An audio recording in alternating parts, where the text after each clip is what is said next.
Welcome to She Sells Radio and welcome to it is your last day of the Finish Strong Challenge. If you've been joining me in real time, it is day 44. Again, if you're joining me in real time, because I know you may listen to this anytime, but this is the last podcast of 2022 that we are putting out, not the last podcast forever, but the last one of 2022. And oh my gosh, what a journey it's been, my friend, huh? And today is really about completing this challenge if you've been doing it along with me. And if not just this year, this time period, this season of your life with celebration. And I don't know about you, but for me, it is so easy to just kind of skip over the wins and skip over the accomplishments and the celebrations and just be like on to the next thing, or to focus so entirely on what's next that it's like we don't even notice what we've accomplished, right?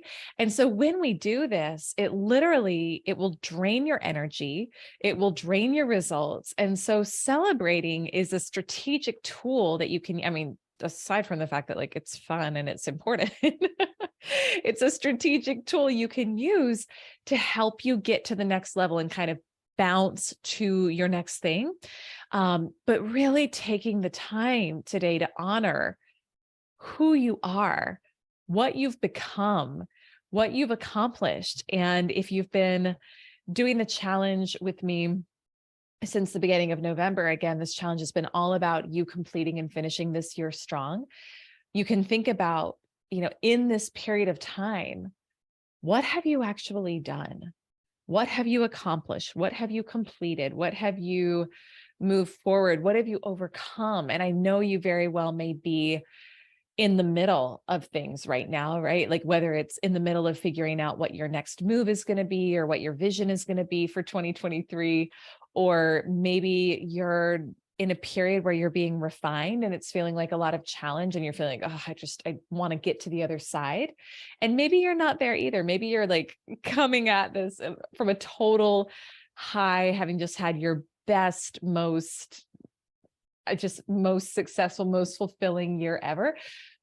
Either way, right? Wherever you're coming in from, I know just from the clients that I'm working with and the women in our community and the conversations I'm having, and even in my own life, like there's a lot still at play for many of us. I think it's rare that never that we come to the end of a year or the end of a challenge and it's like everything is completely tidied up and completed and checked off. It's just not how it works, right? Because we're always in an evolving process. So really honoring where you are in the process, but still honoring what have you done? Really, the most important thing is who have you become along the way? Because that's the point of any goal. And it's something I was reminding myself of today because I had a goal that I'm working on and it was feeling a little heavy. And I actually just shifted the energy around it. And I decided I don't actually care what the end outcome is of the goal. Like that's not what I'm focused on. Not that I mean, there's a part of me that cares, but I don't care enough to go into fear or stress about it. Like nothing is worth putting yourself into that state. And so I made the goal for myself, like, who do I get to become in this process? Who is she? And so that's what I'm working on right now. So really looking at how have you shifted and evolved and changed over this year, over the challenge, and then taking it beyond that, right, to this whole year. And I think I've shared this on another podcast. I'm just going to blame pregnancy brain on everything until I can't do it anymore. I think I've shared it, may not have shared it, but either way, I experienced this in my life this year. And I'm in a community of women who I think many of whom also experienced that. And I saw it with my clients too, that this year wasn't necessarily what a lot of people thought it was going to be when they went into it. And maybe it totally was for you. For me, it wasn't. For me, it felt like there had to be like things put into place to help be a really strong foundation for what I want to build and create next in my life. It was kind of like one of my mentors called it the year in between years.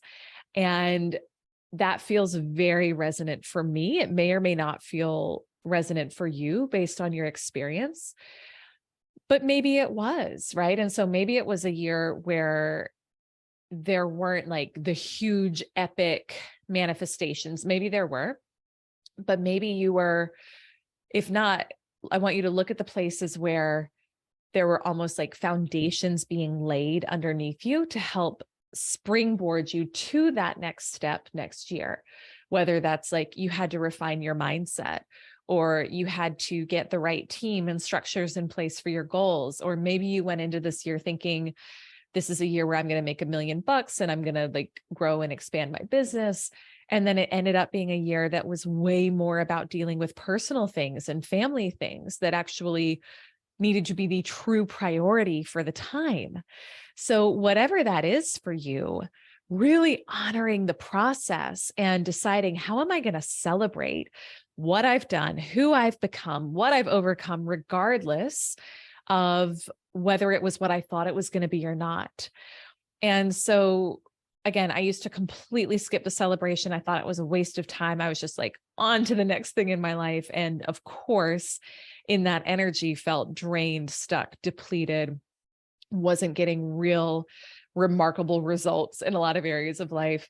And when I incorporated adding in more celebration, things shifted so much, felt so much lighter. It felt easier to move on to the next goal. And so again, celebration is your springboard. I want you to really think about that, about strategically planting in periods and times of celebration and like scheduling them in your calendar.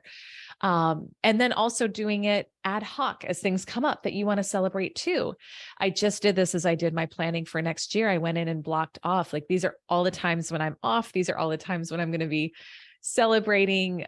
There's plenty of things I know I'm going to celebrate that I don't know about yet that I'll do too throughout the year. But, you know, for the purpose of this particular challenge and the podcast today, I want you to be really intentional about how you're going to celebrate who you became and what you did over the course of this challenge, and then over the course of this year as well. And so again, celebration can be so different. It's all about what feels good to you. You know, for me, it's like there are small things that I do on a regular basis, like buying flowers. And there is just something, like if you're watching the video of this, you may see there's some lilies in my office. I don't know what it is. There is something about a lily that's like, I'm in the vibe. Like it smells so good to me. It makes me feel so good. So that for me is kind of a regular thing that I do for myself. Or, you know, spending time in the middle of the day with my son, or, you know, going to a solo dinner or date with my husband, which, gosh, like feels amazing as you have kids, and it's like a different story, right? It feels like a real treat, but we schedule those things in to celebrate ourselves, our relationship, just life, or even like going for a family walk, right? I mean, a lot of the things I just listed are the small things, but they all count. And then, you know, there are bigger things too. And I would really invite you to kind of stretch the boundaries of how you might normally celebrate for this. For the completion of this year, you know, whether it's, like I said, like I just went and scheduled some trips and overnights for next year, or a thing I did recently to celebrate myself was I hired a stylist. I was like, it is not like who I am now, and how I show up is very different than who I was even a few years ago. And I really wanted everything in my life to be a reflection of the woman who I've become over the past few years, including like mama needed a new vibe. Okay. So that for me was, I want to celebrate myself with that. And still, I truly believe it is so important to do something for yourself in this. And for me, part of bigger celebrations can also include like, what do I want to give, right? How do I want to contribute? What do I want to give? I don't know if you've connected with this foundation. I just want to give them a shout out because they're amazing. And we just did some donations to them this week. But it's called One Simple Wish. and they grant wishes to kids in foster care. It's so powerful. So you can go check them out and obviously donate to whoever you believe in and whatever causes you care about. But for me, that's like really granting some wishes and doing some special things for others. That feels like a bigger celebration. So your challenge for today is to plan, execute, and actually follow through on your celebration. Celebrate yourself. I want you to, again, not like do something that completely blows the bank for you, but I want you to stretch yourself a little bit in terms of what you would normally do and honor yourself and honor who you are, what you've become, and really tune into what feels good. And from that energy of celebration, because it literally will lift you up, you'll be able to move on to the next thing as we go into this next year more powerfully. So thank you so, so much. If you have been following along on this challenge, whether it's from the beginning, I mean, goodness, if you followed it from the beginning, bow down to you. And if you've completed it, which I know many of you have, because I received your messages and your DMs, I really hope this served you. And I'm grateful that you went along on the journey with me. And I'm sending you all the love and blessings as we go into the new year. So there's a lot of exciting changes coming, things coming down the line in She Sells world. So stay posted because I'll be sharing about them on the show as we go too. So just stay tuned, whether you're subscribed to my YouTube or whether you're listening to the podcast. Again, I'm so grateful to have you in the community. Send you so much love and blessings as we complete this year and head into the new year. I'll see you real soon. Bye for now.